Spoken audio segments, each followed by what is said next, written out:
Well, welcome to Valemount Votes. This is VCTV's series of one-on-one interviews with candidates for mayor, for council, for the regional district area H representative, and for the school district 57 Robson Valley candidates for the upcoming election. We're here today with Hollie Blanchette. Hollie, welcome. Thank you. And Hollie is running for council once again here. Let's start by getting to know you a little bit. So why don't you tell us just a little bit about yourself for those who may not know you. I'm not sure who that would be, but I'm sure there's some.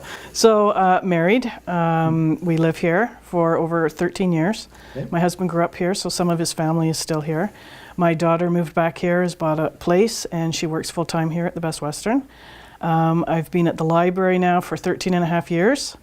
I've been on over 17 committees within that 13 years. Not all, at once. Right. Heavily involved in the community, enjoying everything that I do. The people here are fantastic. The involvement of the people is what makes being here wonderful. That's about the highlights. Two-term councillor? Two-term councillor, yeah, sorry. I'm running for my third term. I want to continue the work that I've been doing and do different work. Okay. Great. Yeah, that's... Good, that's like a little snapshot of Hollie, so this is great. So we're giving all the candidates an opportunity to make an opening statement of up to 3 minutes. So what I'd like you to do is, whenever you're ready, just look into this camera over my shoulder here and say what you'd like to say. Okay, well, welcome Valemount. Like I said, I've been here for 13 years. I've been working at the public library, which also gives me the opportunity to meet with everybody in a non-political view so that I can hear what's going on, what the needs are, what the issues are, what people are wanting. It's a good venue for listening, and I think that's really important as a councillor because I don't know everything and I only know the issues that affect me. So being at the library helps hearing what's going on. Like I said, I've been on quite a few committees within the Valemount area. Not all of them have been council related. A lot of them have been ones that I've personally wanted to be on.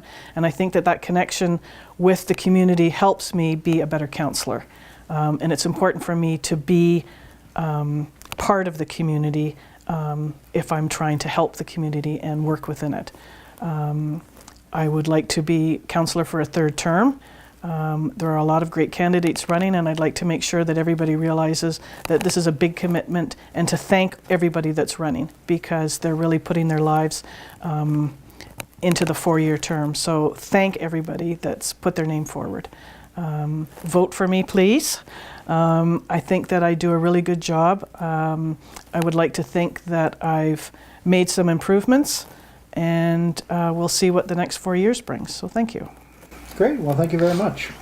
So let's get into our questions. We've kind of got them broken into topics.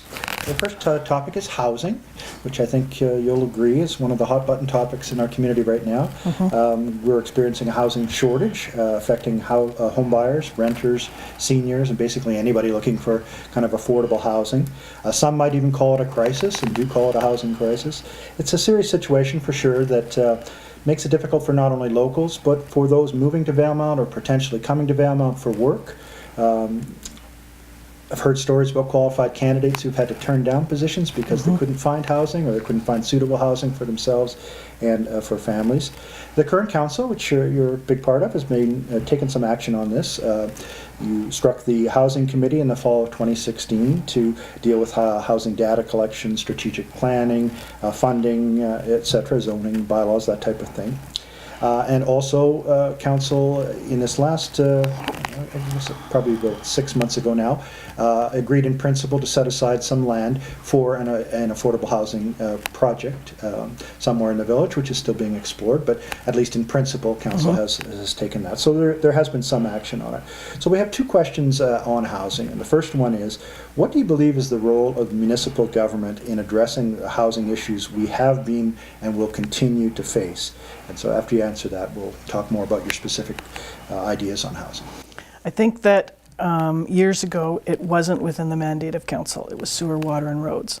But I think that now councils have to realize that there's more than just sewer, water, and roads. That's very important, and we need to address those issues. But if we don't have any people living here, we don't need to have sewer, water, and roads. we need to have community members to be able to live and work and play here. And we want to have them do that comfortably. So I think that councils and municipalities need to address that things have changed. We need to update how we think, and we need to update how we approach all of these issues. So one of the things, like you said, this council did was we started the housing committee. And the other thing we've done is, in principle, given land. So I think those are two big things, because that shows that this council has realized that we need to up our game and we need to be there for our citizens, which is why we're all here. Right. Okay. And the second question on that is, what do you think council should be working on over the next 4 years to deal with Valemount's housing issues? And what specific plans on housing would you bring to the table if re-elected? So I think one of the things is our zoning. We need to be able to allow and make it easier for people to build secondary suites, an in-law suite, a second dwelling on their property. We have to stay within the building bylaw codes, but we have to realize that we need to have housing available. So I think that's one of the things. I think the other thing is that we need to look at tiny homes. You know, I looked into them a while ago, and I was told and read that they don't always meet building codes. So that's why a lot of municipalities are a little bit leery about it. But knowing that, we can still go forward and see if we can have a place for all the tiny homes. There's more than just condos and townhouses and residential homes. We need to look at all sorts of different things, because all of us are different and we all want different things. I'm sorry, what was the question again? So what do you think you should be working on in the next 4 years to address housing? I think that some of the committees that I'm sitting on are trying different avenues as well. And it's not always about one person living in a home. It's what about a shared home? We've got a lot of seniors that are still living in the homesteads that have rooms available. We've got people that want to just have one room or one or two. They've got a single parent with a child. We've got students coming in. So we've also got that senior living alone in that home. So why not put the two together, right? So I think we need to look at all sorts of different things, and we need to copy what other municipalities are doing as well, because we don't need to reinvent the wheel. That takes too much time. We don't need to have any more surveys or studies or any of that stuff. We need to get moving, because we've got people that are coming here that have nowhere to go. It's like we're in, crisis isn't the right term, but we're nearing that. When you've got nurses that want to come here because we need nurses and they can't find anywhere to live, so then they go somewhere else, that's an issue. Right? Okay, great, thank you. Let's move on to our second topic, which is another big one always in any election, and that's economic development and economic diversity. So we've seen over the last few years, perhaps some in speculation of the ski hill and some not, homes being sold, new homes being sold and built, new businesses opening in the community. Tourism has been on the rise over the last few years. However, there's still a lot that can be done to foster further growth, specifically in the business and industrial sides. We have two questions on economic development. The first one is, what are your ideas for stimulating economic development in Valemount, just as a general principle? I think what we need to do is we need to hit the basics first, like housing. There's no point in having economic development come if we don't have anywhere for anybody to live. So we have to address that.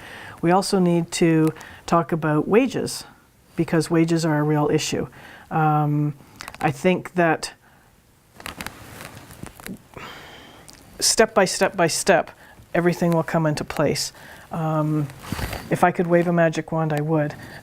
We've been trying to get economic development up and running, and I don't know how to do it. I don't. I think that once we get the housing organized, then that's one step. I think once we get the ski hill here, that's another step. Everything falls into place like a domino. So to just say, okay, we need to have economic growth, how do we do that? I don't know. Right. I mean, if I did, I'd be the emperor.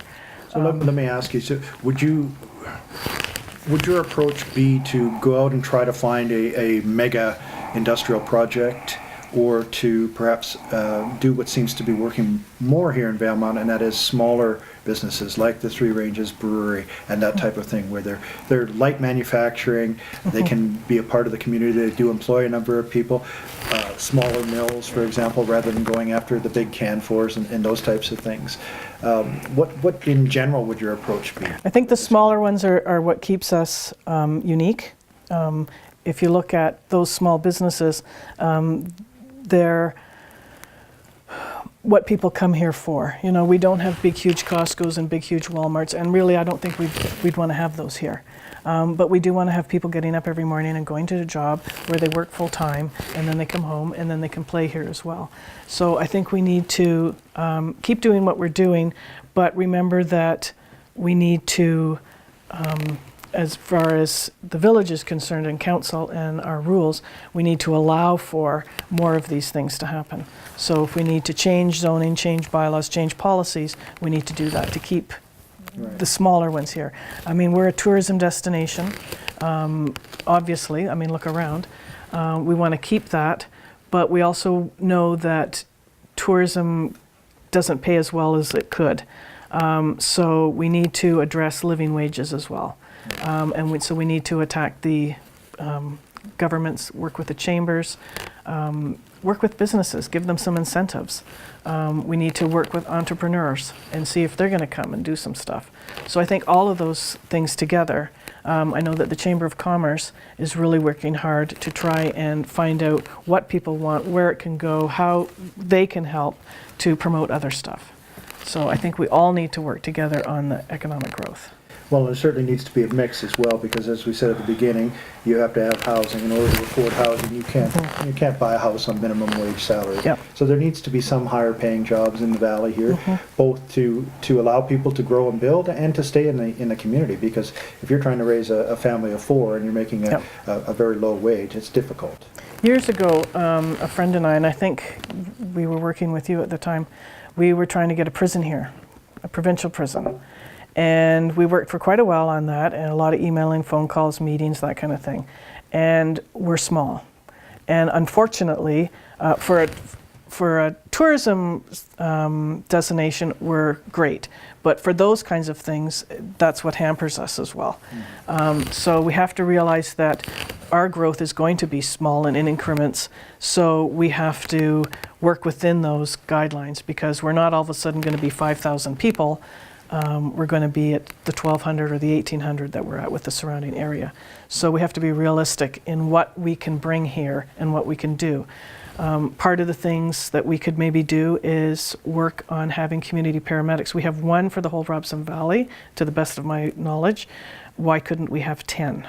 They'll work full times. They can help pick up some of the slack where we're missing nursing duties, and where we have that opening for nurses, they could pick up some of the slack there. They could work with Better at Home and go into the homes of the seniors that need it.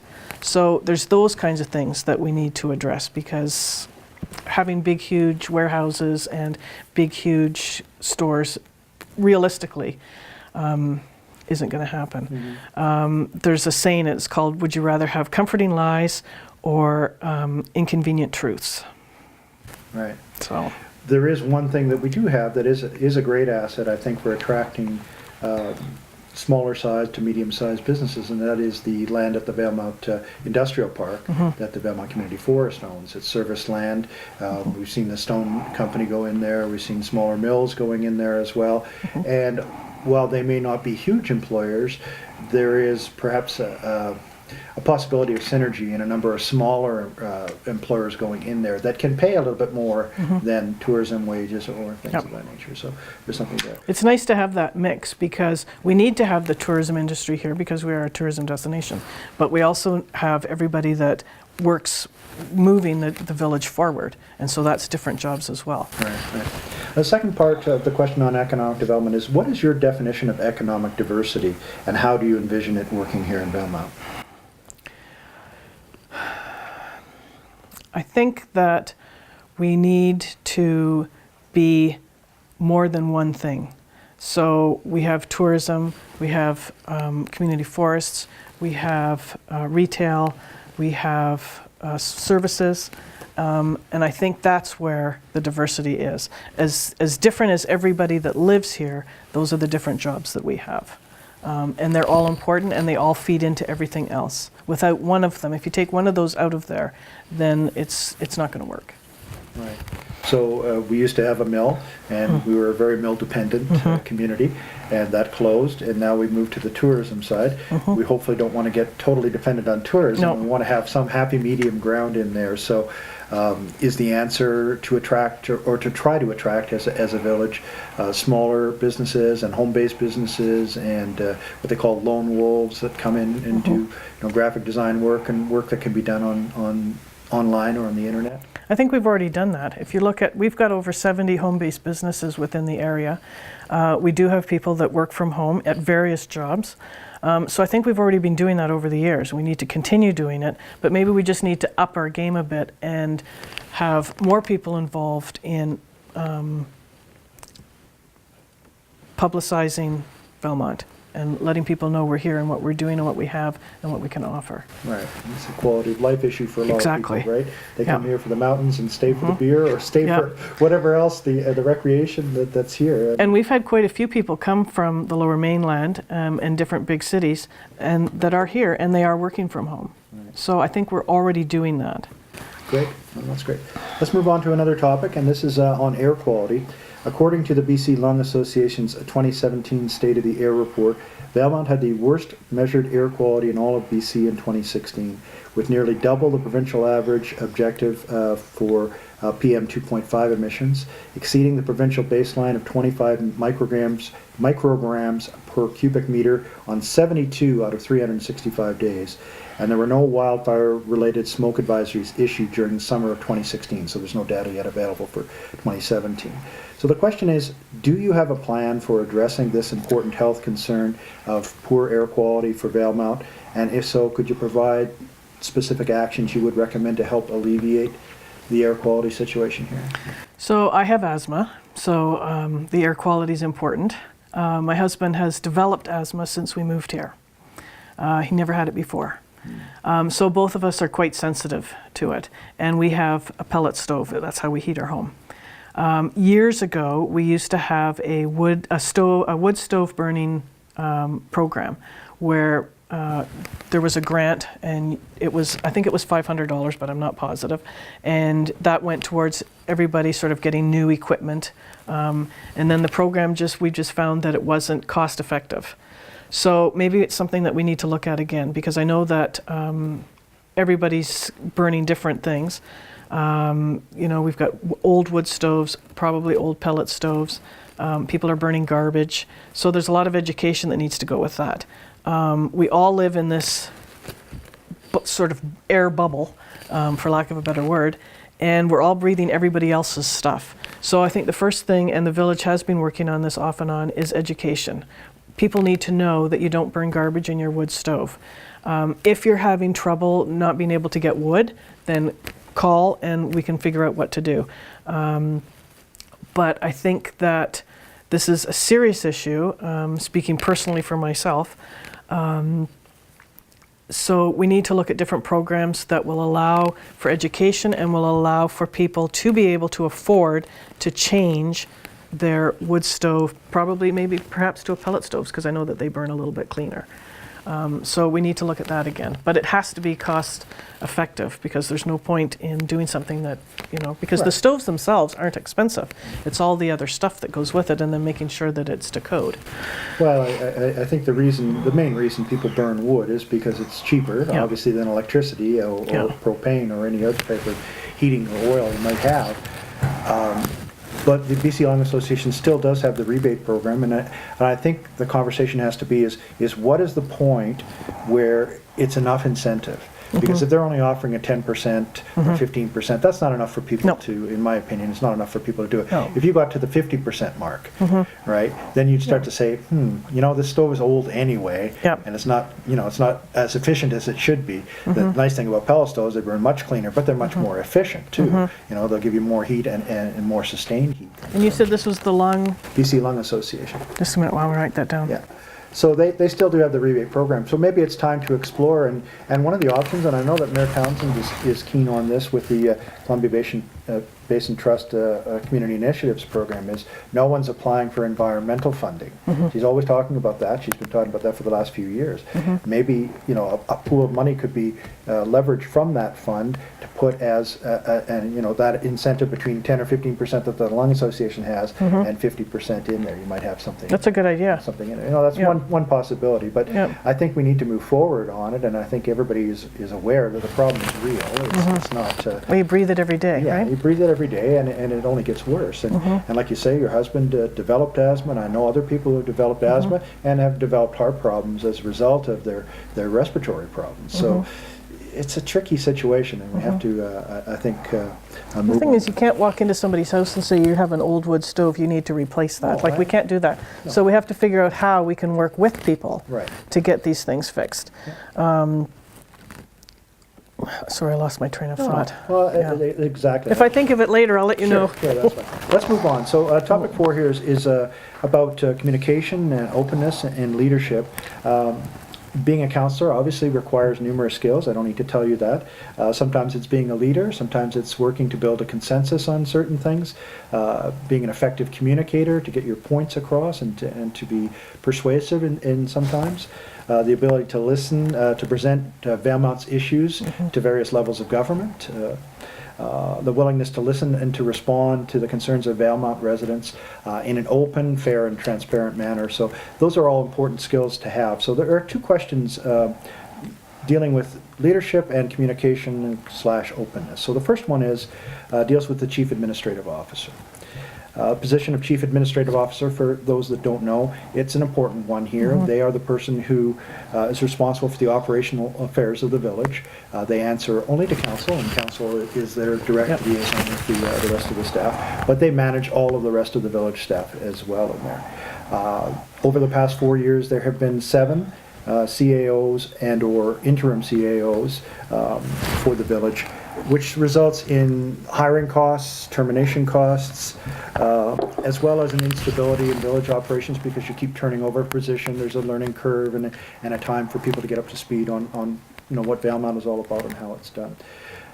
I think it's an important issue, and if re-elected as a councillor, what would you do, if anything, to avoid the constant turnover, to try to avoid this constant turnover we keep having with the CAO? It's a key position, and it's a stabilizing position for the community. I think the first thing is that the council needs to work together first. We have to see how where everyone's sitting, because when we do the interviews, everybody sees different things. So you end up with, you know, everybody wants to hire a different person, and that becomes a problem. So I think, first of all, council has to work really well together, and I think that they have to take the time to go through more interview with the candidates. We've always had to, I felt, and this is just speaking for myself, I always felt in the past years that we were rushing, hurrying, we have to get the CAO. And I think we need to step back, and really get to know this person a little bit better. Because they're going to be working, like the CAO is the only employee that council has. And so when you're going to work with somebody closely for the betterment of this community, you need to make sure that you're really confident and comfortable with this person, and that they're comfortable and confident with you. They need to know how you work and how you're approaching everything and how you're looking at things, and you need to know how they are as well, because that's the only person you're working with. So I think slow down, step back, don't rush this, because this is a really big, important financial step that we need to take our time and make sure we get the right person. Right. I think part of what I've seen with some of the CAOs is they come here absent of family to try to set up house per se, and they have difficulty finding that home or that house or that place where they can be comfortable and bring their family here and raise a family here. It goes back to the housing situation that we have now. Has there been any thought given to perhaps the village trying to Purchase land, or well, house? you know, like the RCMP do, Yep. right? They purchase some homes. They do and that for bring their medical staff in. doctors as well in some of the northern communities. It was brought up several times, and it just didn't come to fruition. It's one of those. It's one of those things you have to think about because people come here for the lifestyle. You know, they know what Valemount is. They do all the research. They come here and they know it's a beautiful place to live and there's a lovely community, etc. But you know, housing is the number one thing. If you don't have good housing, none of that matters. It also, but housing aside, it also takes a special person because, I mean, I grew up in a smaller town in Valemount by at least half. And it takes, I don't want to say like it does. It takes a special person to live in a smaller town because you can't just drive to Costco or to Walmart or wherever you want. And, you know, you're always seeing the same people and you have the one grocery store and that's really wonderful because that's how we like it. But for some people, that's not. And they think that it's going to be okay and they get here and they start working here and then they bring their family up and their family goes into shock. What do you mean there's only one grocery store? So I think that it's also relies on that person has to be responsible enough to come up here, check it out first and say, yes, you know what, I've been here a few times, I've brought my family here a few times. So I think some of the onus is on the employee. I mean, if I wanted a specific job, I would do some homework, you know. And so because this is such a big, important job, have that person come up here, spend some time. They should come up on their own as well, just to sort of find out what we're like and walk through the streets and talk to people and get to know what it's like here. So it's got to be some of both because this is what we are like and we like it this way and we're a small community and we're mighty and when somebody's going to come here and work, then they have to know what we're going to be like. I like that, small and mighty. Small and mighty, that's how we are. All right, our second question on this topic is about communication. So during this council's term, no formal communication policy has been developed. The town hall meetings have been stopped. One of the media outlets in Valemount, not VCTV, has had trouble getting information from the current mayor. And council has not seemed to have done anything to make it any easier to communicate with the residents. For example, and this is one of my personal things, but I'm going to put it out there. Oh, good. If you want to appear at council meeting as a delegation, you have to have your application to speak as a delegate in by Thursday at noon. However, the agenda does not get published until Friday afternoon. And so you don't know what's going to be on the agenda to be able to speak to that agenda because you have no prior notice of what's happening with it. It's kind of a catch-22. You have to apply to speak before you see the agenda. Which makes it challenging. You can speak to that in a second here. Another thing is public comments. So there are public comments at the council meeting, as you know, and they are at the end of the meeting, and speakers are given 2 minutes to speak to something that has been presented on that agenda. The problem that some people have, including myself, is that it's after the fact. So you may have already voted on something and now you're just expressing satisfaction or dissatisfaction at something that's already happened rather than speaking to something and allowing council to hear that before they have an opportunity to debate it and to vote or to table a motion for more information or whatever the case might be.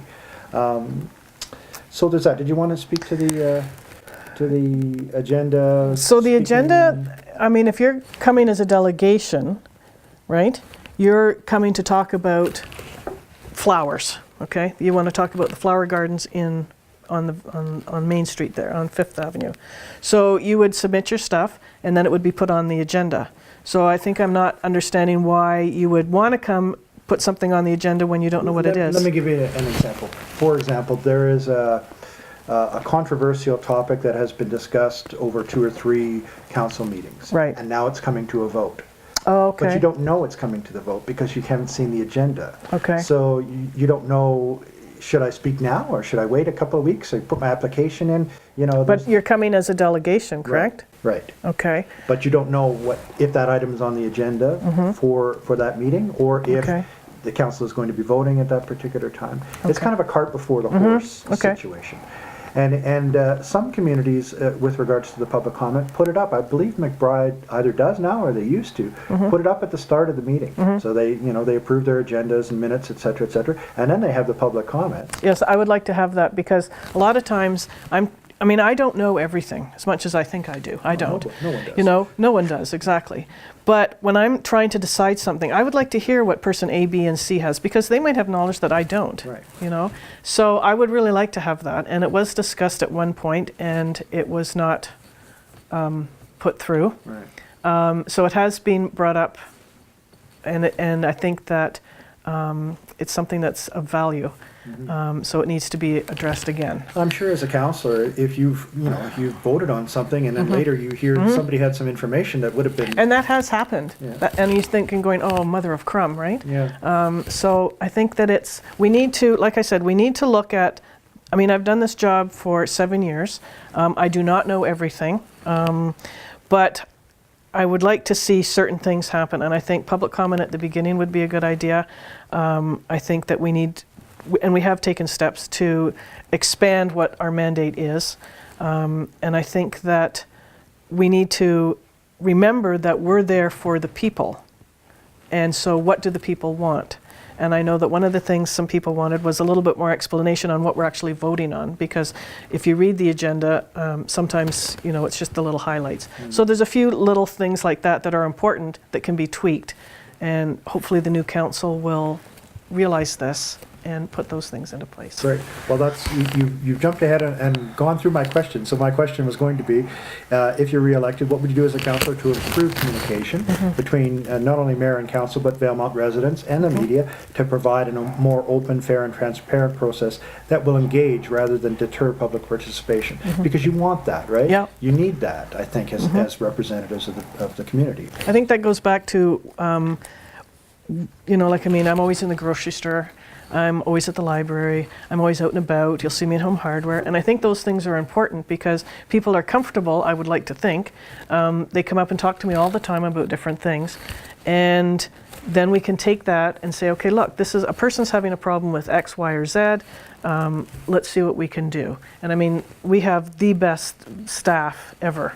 At the village, and they're all really great. They're professional. They've all been there a while, so they all know and remember things. I mean, you look at Silvio, our economics development officer, who's been there for over 30 years, and he can just remember things like that. Right. I can't remember yesterday.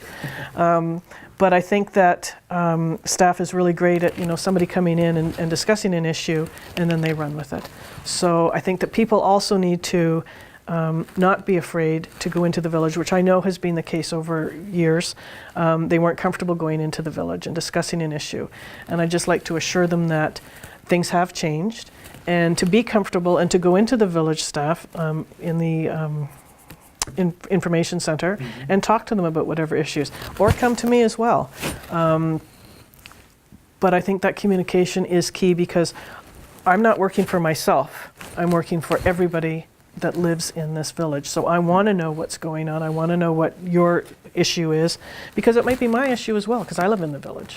Absolutely. It usually affects us all. It does. One of the things I've seen some communities do is to have their councillors rotate through and just do kind of an office, almost like a professor has office hours. Oh, so really? They'll be there for a couple hours on Wednesday afternoon or something. Oh, staff And would just love that. They rotate the councillor, and then people can Okay. come and they can say, okay, well, I know someone's going to be there, and I Okay. can have some one-on-one time, and it doesn't have to be the same person, and Yeah. but if it's the same day and somebody knows, I can go and see Hollie, and she's going to be receptive for 2 hours there or whatever. The I case like might that. be. It's just one of those things to kind of improve the chance. Anyway, Yeah. I digress. Yeah, I'm that's asking okay. the questions. That's okay, because usually it happens when I'm in the grocery store buying cheese and Yeah, lettuce, yeah, and that's exactly. good too, because then they're a little bit more comfortable. Right. I want people to know that you can come and talk to me whenever, not when I'm at the library, please, because that's my library job. And you should be quiet when that's it. But come and talk to me, phone me. Everybody knows where I live, because that's important. Yeah, know? absolutely. Yeah. Okay, let's move on to our next area. This is a topic of conflict of interest. So on May the 26th of 2015, village staff presented Policy 64 to Council, which was an enhanced local conflict of interest policy for councils that was recommended by the BC Solicitor General. The Local Government Management Association of BC and the Union of BC Municipalities believe that enhanced clarifications of conflict of interest guidelines might be needed in light of the BC Court of Appeals Schlenker decision, which was a case on Salt Spring Island where two councillors got into some hot water over a conflict of interest situation.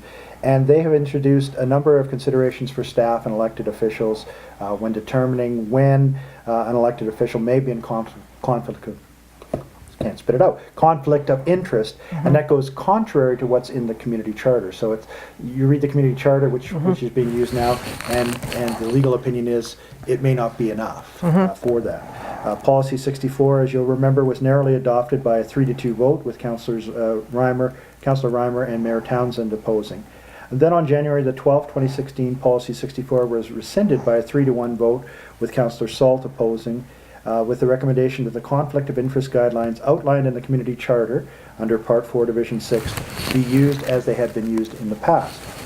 So the question for you is, do you believe that the conflict of interest guidelines stronger than those contained in the community charter are necessary? And if so, would you support, once again, putting forward a locally tailored set of conflict of interest guidelines and definitions? I don't remember any of that, but okay. I know that conflict of interest is important. I know that we've had several dealings with, councillors having to step out and stuff. But I think that everybody needs to tailor it to their community. Here, because we're so small, at one point I sat on like 10 committees. So, I couldn't vote on anything because I always had to step out. So I think that we're in a position where we need to look at how we're running things and the people that are coming in and what they feel is a conflict of interest. Because everybody looks at it differently. Because there isn't a concrete, this is a conflict of interest, it's how you perceive it. Right. And that's where the problem is, because everybody comes in from a different angle and perceives it differently. The big thing is, of course, is if there's a financial gain in there somewhere, that's automatic, you need to step out. Right. But because we're smaller and because so many people are involved in so many things, sometimes that sort of clouds how that looks, Bit of a gray area. So, yeah, so I know that this council has, even if it's a perceived conflict, you're best to step out. But is that really the best? Because, sometimes, that leaves 2 people to vote and you can't.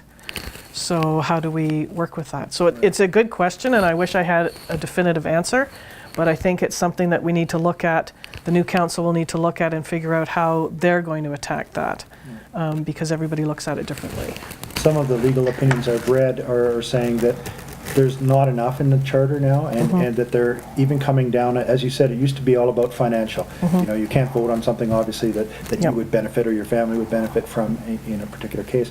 Now it's not even financial. It's somebody wants to put flowers in this garden out here, and somehow or another you may be affected. Well, the thing is, too, like if you've got, let's say your spouse is on a committee, and of course everybody talks about their committee work at home. So now if you're supposed to be voting on something that you're not on that committee, but your spouse is, and you know stuff, is that a conflict of interest? Right. So it's those kinds of things, because those are the things that, are really the head scratchers. The financial stuff is easy. It's all these other things. Well, so-and-so was, and I heard so-and-so at a thing say this. That's where we need to have, Right. Yeah, and perhaps it's time to revisit it, even with the village's lawyers, and say, is this enough? Because the opinions that are coming from various law firms are saying, err on the side of caution. That's why it's a perceived, if it's a perceived, and like I said, this council decided that that's the route we were going to go. And so we have the guidelines that are given to us, but we need to enhance that a little bit more to cover everybody's, So another example that was given is, obviously you may be in conflict if you're a director on another society, but they're saying now you may be even in conflict if you're a member of that society and you're not a director. Yeah, because you're receiving benefits as a member through the society. So there's a concern there from people that want to make sure that, and I think it should be for council as well. They want to be protected from this type of conflict or perceived conflict as well. So. But there's also, as a councillor, you will be assigned certain committees, as we all know. Now, if you're assigned on that committee and you're supposed to vote a council thing about that committee, is that a conflict? Right. So this is where it's not black and white, it's many colors. Yeah, and it's, as you say, it's a small community, so most of the people are involved in multiple societies and committees and groups. Like right now on this today, I'm on 9 committees. Some of them are my own personal choice, and some of them are ones I've been assigned to. Right. So how does that work, right? Exactly. Yeah. All right, let's move on to our next topic, and this is the Rainbow Crosswalk and inclusion. According to Vancouver's Georgia Straight newspaper, as of June 11th, 2018, there are now 42 rainbow crosswalks in British Columbia. On July the 26th, 2016, Council voted against installing a rainbow crosswalk here, citing cost and safety concerns, and I'm sure you remember that. Prince George installed one at a budgeted cost of $6,000, but they used a cold fusion process that's supposed to last much longer. Prince Rupert installed theirs for $1,850. And I know there is even discussion here about people raising their own funds to pay for the paint and even volunteering time to do the labor as well. On the safety side, a study conducted by the City of Edmonton showed that there had been no safety problems with their 6 rainbow crosswalks. They actually found that the crosswalks did not decrease pedestrian safety in any manner. And our research here at VCTV shows that Valemount is one of only 3 communities in BC to vote against rainbow crosswalks, the others being Merritt and recently Campbell River. Some have not even brought it to the table. They haven't voted on it at all, but we're one of only 3 communities in here. So the question is, given that rainbow crosswalks are seen as a recognition that a community is LGBTQ2, and plus. as Owen said, plus, don't forget the plus, friendly, if elected, would you support the installation of a rainbow crosswalk on a public street in Valemount, not a particular one, but on a public street in Valemount, and why or why not? I would, depending on where it's going, okay? I think we know a lot more now about how important it is to some. I think we know a lot more about that thing you said, how to make it stick to the roads, you know, that kind of stuff. I think that when any issue, doesn't matter what it is, when any issue comes up and it completely divides the town, for me that was really scary. We've only had a couple of issues like that since I've been at council where the town is completely split. I think when that happens, we have to readdress and put it off the table for a minute, everybody breathe, and then figure out where we're going to go with that. At UBCM this year, we all voted in favor of pushing through a vote to help, for the government to help municipalities figure out how we're going to do a crosswalk. You know, can we have some rules and regulations? Because it's an important issue. Everybody knows that I have friends that tried to push, that wanted the crosswalk to come, and it was awful sitting there saying no. But I have to do my job as a councillor, what I feel is best for the community. And I think that now that everybody's had a chance to sort of think about things, see that we're only one of 3, I think the idea of some kind of representation needs to be looked at again. I don't know what that would be. Flags, I've heard different things coming up. I'm not against a crosswalk at all, but I'd like to know where it's going to go. Right. And how it's going to be maintained and how much it's going to cost, because it's not my money that's going to pay for it. Right. And I think that we also need to find out what the general consensus is this time. Maybe things have changed. Maybe people have rethought things. So we need to find out what everybody wants and go from there. It's not really about where it's going to be or what it's going to be. It's an inclusionary thing, and making people feel understood and allowing them to know that their diversity is recognized. And so I would just hope that at some point it would be revisited, because, as you say, it was very contentious, and it does paint us in somewhat of a bad light as one of the few communities in the province who have said, for whatever reason, you know, when you look at a decision, you don't necessarily look into the details of why did they say no. You just say, the answer was no. Right. Yeah. And so you instantly jump to the fact that, oh, well, they're discriminating. You know, discriminating. And I think that part of it was too that I mean, I was being assaulted in the grocery store and being called names and stuff, and people stopped talking to me. And so that, and I mean, you're trying to be, you know, you start trying to put yourself away and be the council person, but when people treat you like that, it's really hard. And so I think that it was also like, oh, okay, everybody's against this, everybody's for this, what are we going to do? And so I think if we had this revisited again, things would be different. Because I know that I've learned quite a lot, and I would like to hope that other members of our community have learned a lot. I'd like to see us band together. I know that we already have quite a few people that we have a nice mix in town. And I think that that also shows that we're inclusive. Right. Maybe it goes back again a little bit to the communication side and being, a little more receptive to, hey, this is a very controversial issue. Maybe we need to, as you say, step back and hold a public hearing. Not in council chambers, an open town hall forum kind of thing, or just do a little bit more research. I really liked when we had our town hall meetings before. I really got a lot out of them. I think the citizens got a lot out of them. And I think there's some issues that I don't have enough information on, so maybe you've got some information that I need, and so forth and so on. So I think that the town hall meetings are valuable for everybody. And this kind of an issue would be perfect to have there, because I don't know what to do in that situation, to be honest. I mean, when that issue came about, it was very difficult, because I had to look at my best friend and her wife and say no. Right. And I don't wish that on anybody. No. But I had to do what I felt was right for the village at that time, because everything was so split. Right. I'd like to see us have a town hall meeting and discuss it. Okay, great. Let's move on to another, which could be controversial topic. Oh, yay. Cannabis. Oh, good. So as you know, on October 17th, which is just less than 3 weeks away, recreational cannabis use becomes legal in Canada. It could potentially have a major impact in Valemount, as in any community. In fact, municipalities across Canada are considering their options. What are they going to do in terms of this? So it's a two-part question for you. So if you're re-elected, would you support and encourage entrepreneurs to start up marijuana retail outlets in the community, or support only sales through BC government cannabis stores, or are you in favor of banning the sale of recreational marijuana in Valemount outright?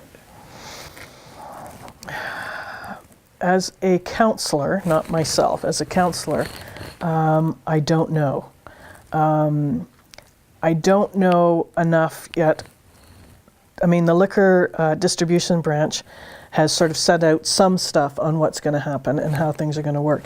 But until we have something definitive saying this is what's going to happen, I don't know what's going to be best for Valemount. Whether I agree with it or not isn't the issue. What's going to be best for Valemount? This is, like you said, this is a real issue, and because it's like the crosswalk, like all of a sudden it's boom, here you go, I don't know how we're going to deal with it, because we don't have any rules yet. We don't have any, nobody's told us, okay, these are the things you have to do. From what I've read, at the moment, the liquor distribution branch is going to they'll receive a license, and then they're going to contact that municipality where that licensee is being held to say, hey, this person wants a license, are you going to give them one? Then council has to decide. And if they get a letter saying, yes, we're in favor of this person having a license, then that person's given a license and they can open up a shop or be a distributor. The other thing was that I also read was they have to have the letter, and they also have to have, the municipality has to be in charge of having a town hall meeting to find out if everybody's on board of this person getting a license. Right. So it's not going to just be up to the municipality. It's going to be up to the village. As far as we know right now, according to that liquor distribution branch piece that I read. Right. So I don't really have an answer for that, because I don't know what's going to happen, because government hasn't said what's expected of the municipalities. Right. And then there's a question of usage as well, not just of the sales of it. So, for example, can someone light up a joint in a public park? No. Can someone walk down the street? You can't walk down the street with a can of open liquor or beer. Can you walk down the street with a lit joint? Right? And according to like I said, to the documentation I've read, it's going to be treated as alcohol. Okay? So you can't get in a car with your friends and the guy in the back seat can't smoke it up, because of course it's airborne and the driver gets it and all heck breaks loose. So as far as I know, it's going to be treated the same as alcohol. So that you can't walk down the street like you said, you can't sit in a park and drink it, you can't have it outside of school. I think that once we get the rules, actually here are the rules, then we'll be able to decide what way we're going to go and how things are going to be run. Right. So one of council's first priorities, I think, is going to be this issue. Oh, right? Gee whiz. Because the floodgates open on the 17th, and in without any rules in place, people are just going to do what they're going to do, and it's going to be up to the RCMP or bylaw enforcement officer. I'm not even sure whose jurisdiction it falls under in a municipality. But the big thing is, first is the person has to get the license, and the license, I believe, is $7,500. To sell, yeah, yes. to sell, right. So first of all, if the liquor distribution branch sticks with the rules that they've set in place that I've read about, then the person has to apply. The liquor branch then sends it back to the community to do those things. So the community now has to hold a town hall meeting and say yes or no to the licensee. So it's not going to be a free-for-all where everybody runs around and gets their license and opens up a shop. They have to get approval from the village, as far as what I've read right now. That could change. Like I said, we've got 17 days. So, I mean, we're down to the 11th hour. It'd be nice if, the municipalities had sort of some kind of guideline. Right. So I think that everybody has to realize come October 17th, not everybody's going to be running down the street having stuff, Right. The second part of this question deals with growing, and that's, what do you believe the laws should be on cannabis growing in Valemount proper? Because we have situations where people can grow, and they're entitled, I believe it's four plants for personal use. However, there are, we've seen grow-ops with huge amounts of power used. We've seen problems with smells emanating from properties. What do you think?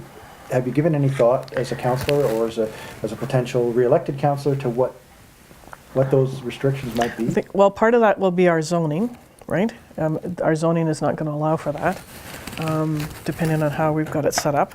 I'd have to go back and look through what our rules and regulations are for growing it. I don't want to drive into our community and smell it. For me, that's a big thing. I don't think we want tourists coming and smelling it.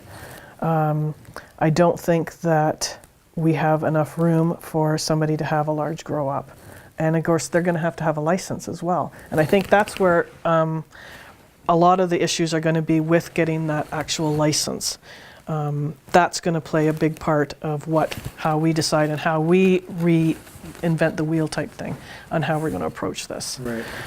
It's a tricky subject because for people that are our age, we've grown up with it illegal, and we may have biases against it personally. I don't smoke it, or I don't know what your feeling is, but we may have biases against it. However, it's now the law of the land that it's legal, just like alcohol is legal. So we have to kind of think, are we carrying those biases forward into this product that has now become legal? That's where, as a councillor, you have to put, there is Councillor Blanchette, and then there's Hollie Blanchette. And, and sometimes your feelings come through. We're all humans, so sometimes Hollie Blanchette leaks into Councillor Blanchette. But you try as hard as you can to just sort of shove the personal part aside. I don't have anything against marijuana. I've seen it do wonderful things on the medical side for people that need it. I don't want to have a grow operation within the village. It's not appropriate. But I just don't know what the village is going to do. Right. And it all depends on the rules and regulations that we're eventually, hopefully, going to have. Right. I don't know that I would like to think that it's coming, and if somebody wants to open a retail shop in our village limits, that in a way that might be better than having somebody just, selling it somewhere that we don't know what has happened to it, right? We don't know what somebody's done with that stuff. That's why edibles are not going to be legal. So in a way, is it better to have that little shop where somebody's regulated and they know where, and they have to buy it from the specific place, and everybody that goes in there, of course, is 19 and over, but it's safe, reliable produce? Or whatever, for lack of a better word, whatever the word is. Sorry, you know what I mean. I know what you mean. So that's, my own personal feelings. I can't have them in this because I have to do what I feel is best for the village. I mean, it goes back to what we talked about several questions ago, and that is it could be an economic stimulator, right? If somebody comes in and opens a medicinal marijuana operation that sells online, etc., it could be a small storefront kind of here, but they do a lot of work outside, and they end up employing people in the production and the sales of it.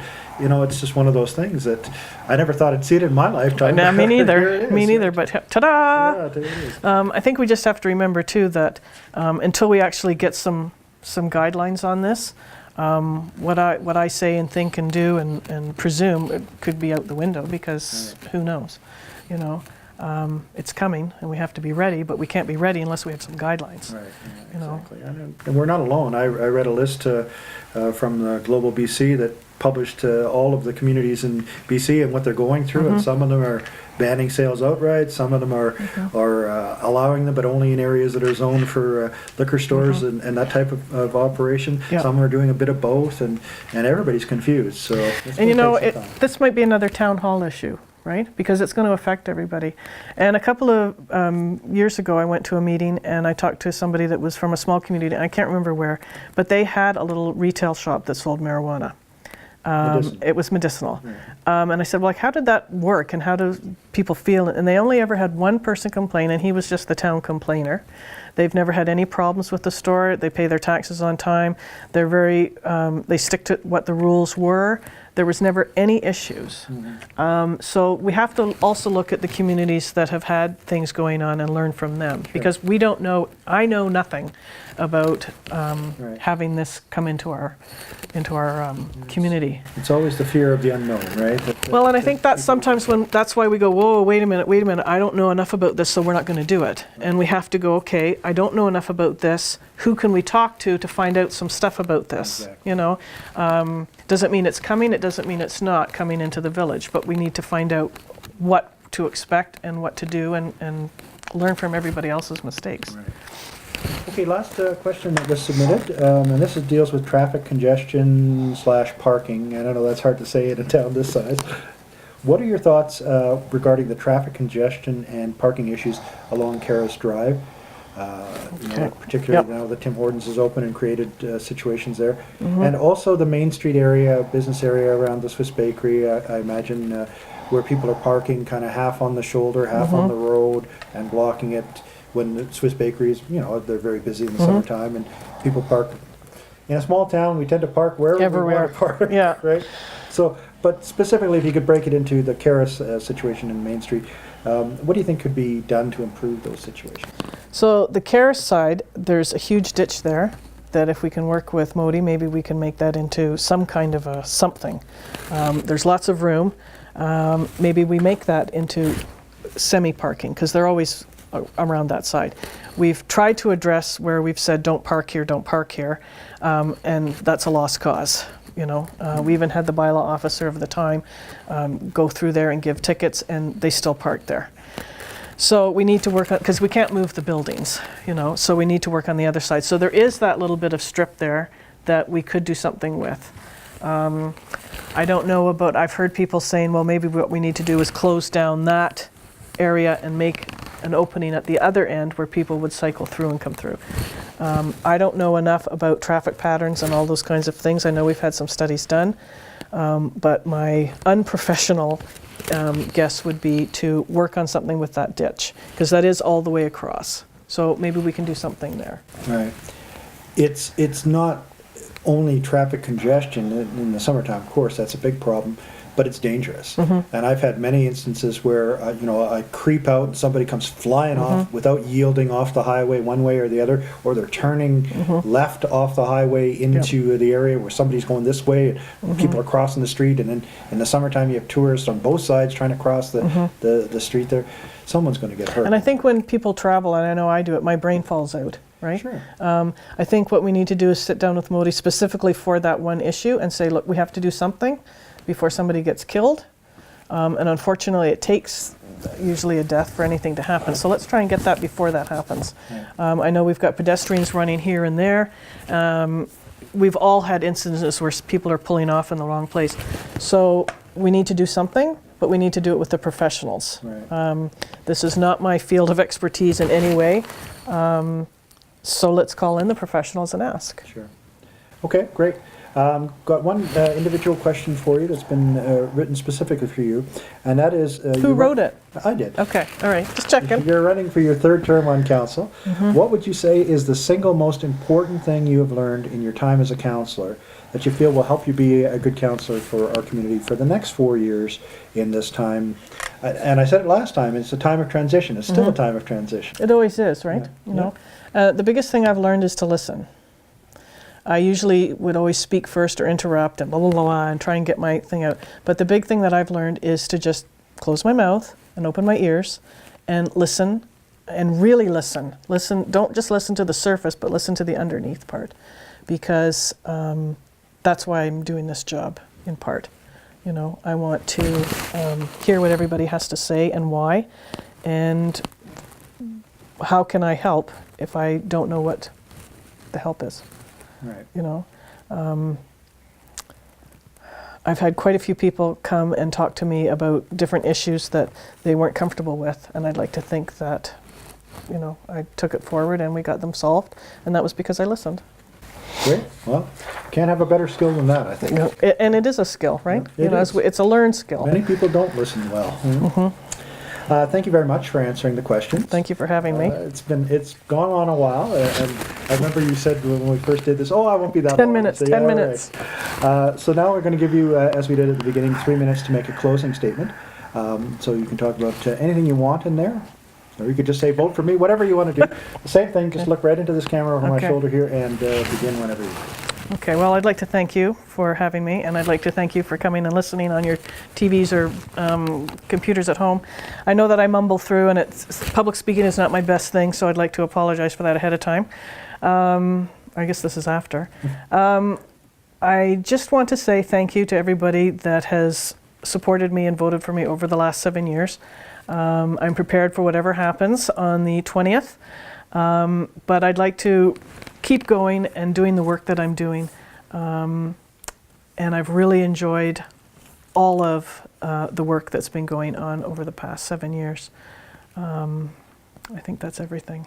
Okay, great. Yeah. Well, thank you very much.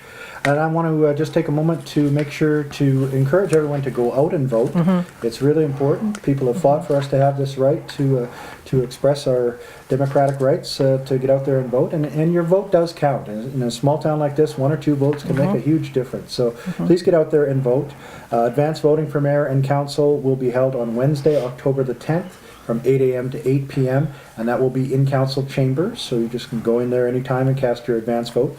General voting day is Saturday, October the 20th, the same hours from 8 a.m. to 8 p.m. and that will be at the Community Hall, the Valemount Community Hall, which is at 101 Gore Street.